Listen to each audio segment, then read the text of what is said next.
Pada tahun 1945, Indonesia sudah merdeka.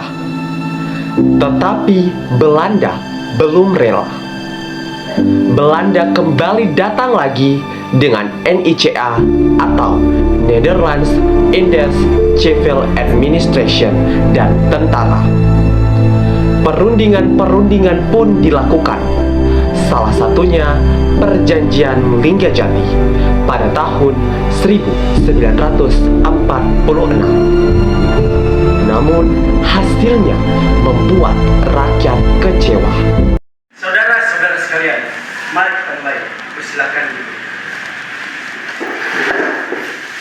Tujuan kita hari ini adalah untuk mencari jalan perdamaian antara Republik Indonesia dan Belanda.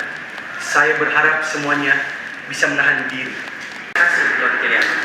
Negara ini berdiri atas dasar proklamasi 17 Agustus 1945. Kita minta pengakuan atas Jawa, Sumatera, dan Madura. Saudara Syahrir, Belanda tidak bisa serta-merta mengakui seluruh wilayah itu. Kita ingin membentuk suatu negara yang federal di bawah kerajaan Belanda. Republik itu hanya bagian kecil saja. Itu tidak adil, Tuan Sejahtera. Rakyat kami sudah berjuang dan berkorban. Republik Indonesia bukan sekedar bagian kecil, tapi suara mayoritas bangsa. Secara hukum internasional, proklamasi adalah pernyataan sah kedaulatan. Belanda saja yang tidak menerima fakta itu. Dan jangan lupa, rakyat di Sumatera, Jawa, dan Madura sudah rela berkorban. Kalau Belanda terus memaksa, maka perang akan meledak lagi.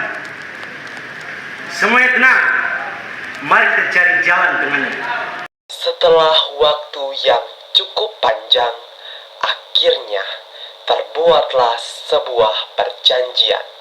Belanda meyakini secara de facto Republik Indonesia dengan wilayah kekuasaannya yang meliputi Jawa, Sumatera, dan Madura.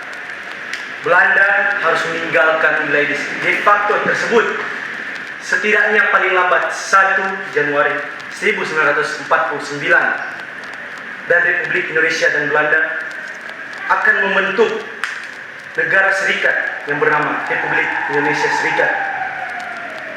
Pembentukan RIS ini akan segera dilaksanakan sebelum 1 Januari 1949, dan Belanda akan membentuk Uni Indonesia Belanda yang diketuai oleh Ratu Belanda. Setelah itu, hasil perjanjian Linggajati telah ditandatangani. Rahajeng seneng kok. Rahajeng. Capek banget. Kalian udah dengar tentang perjanjian Linggajati belum? Oh, udah. Ibu kurang seneng deh dengarnya. Masa sih yang masuk di Republik cuman Madura, Jawa, sama Sumatera? Terus kita yang di Bali bagaimana ini? Kita sudah berjuang loh, tapi kita malah masuk di bagian Indonesia Timur punya Belanda. Saya juga senang Republik diakui, tapi kok rasanya kayak kita ditinggalkan ya? Ya, itu benar. Kita sudah berjuang mati-matian untuk terbebas dari Belanda. Tapi malah ujung-ujungnya menjadi negara ini buatan Belanda. Kalau Belanda berani menginjakkan kaki di tanah Bali, kita akan lawan hingga titik darah penghabisan.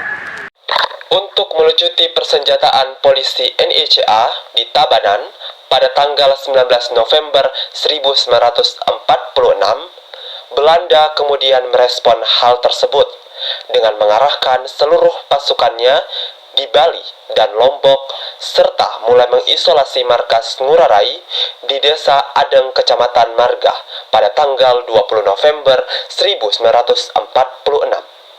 Pesawat pengebom dari Makassar juga didatangkan, dan Ngurah Rai serta 96 anggota pasukannya gugur. Pada Desember 1946 di Sulawesi Selatan, Westerling dan pasukannya kembali meneror rakyat serta menembak rakyat tanpa ampun. Saudara-saudara sekalian, kita ini tidak bisa hanya berdiam. Kita ini tidak hanya bisa bersembunyi. Westerlin telah membantai rakyat kita tanpa ampun. Betul. Darah rakyat harus jalan dengan baik. Saya siap meminta tempuran di lapangan. Kalau hanya marah-marah saja, kita kalah. Kita juga butuh kekuatan. Aku setuju. Mari kita bentuk laskar, bukan sekedar kumpulan rakyat marah, namun sekumpulan orang terorganisir. Ya, saya juga setuju. Kita harus membuat nama pasukan yang membuat Belanda itu gentar karena kita rakyat Sulawesi sudah bersatu. Hah, bagaimana kalau Laskar Pemberontak Rakyat Indonesia Sulawesi atau yang disingkat LAPRIS? Boleh. Setuju. Melalui konferensi Denpasar pada tanggal 16 hingga 22 Juli 1946, Belanda meresmikan negara bagian pertama sesuai perjanjian Linggajati, yang awalnya diberi nama Negara Timur Raya. Lalu pada tanggal 27 Desember 1946 diubah menjadi Negara Indonesia Timur atau NIT dengan ibu kota Makassar. Keputusan ini dibuat tanpa melibatkan pemerintah RI yang meliputi Sulawesi, Sunda Kecil, dan Maluku. Kabinet Syahrir III bubar pada tanggal 27 Juni 1947 karena dianggap gagal mempertahankan kedaulatan NKRI. Banyak partai yang menarik dukungan dari Syahrir. Akibatnya, Kabinet Syahrir III jatuh pada tanggal 27 Juni 1947. Indonesia itu kecil saja, cuma Jawa, Madura, dan Sumatera. Itu pun nanti masuk ke Republik Indonesia Serikat. Urusan luar negeri itu nanti Belanda yang pegang. Irian Barat juga tuh bukan ini, Republik. Tidak bisa Tuan Karno, kita sudah merdeka. Urusan luar negeri itu kita yang urus. Dan soal Irian Barat, itu jelas bagian dari Indonesia. Belanda jangan seenaknya bikin alasan. Kalau begitu dengar ya, ini nih garis demarkasi. Tentara Republik Indonesia itu harus mundur 10 km dari garis ini. Kalau tidak, Linggajati batal. Tidak mungkin kita mau mundur dari kita punya tanah sendiri. Itu bukan solusi, itu namanya menekankan republik. Belanda cuma mau mengecilkan wilayah kita.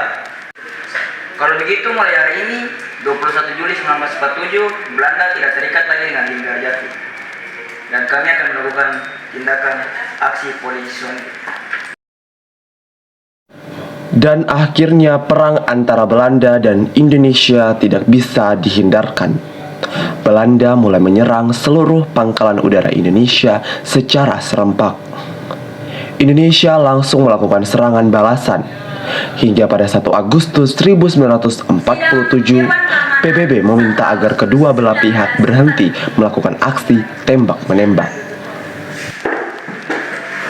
Silahkan Dewan Perwakilan Indonesia berbicara. Saudara-saudara sekalian, Belanda sudah menyerang kita. Dan kita hanya ingin mempertahankan kemerdekaan yang sudah kita buat sejak 17 Agustus 1945. Indonesia bukan pemberontak. Kami negara yang sah. Dunia harus tahu kebenaran ini. Setelah perdebatan panjang, akhirnya tercapailah sebuah keputusan. Baiklah, setelah perdebatan kita yang panjang, Dewan Keamanan memutuskan mengaku Indonesia secara de facto dan memerintahkan gencatan senjata yang berlaku pada 17/1947. Akhirnya suara kita sudah dengar dunia.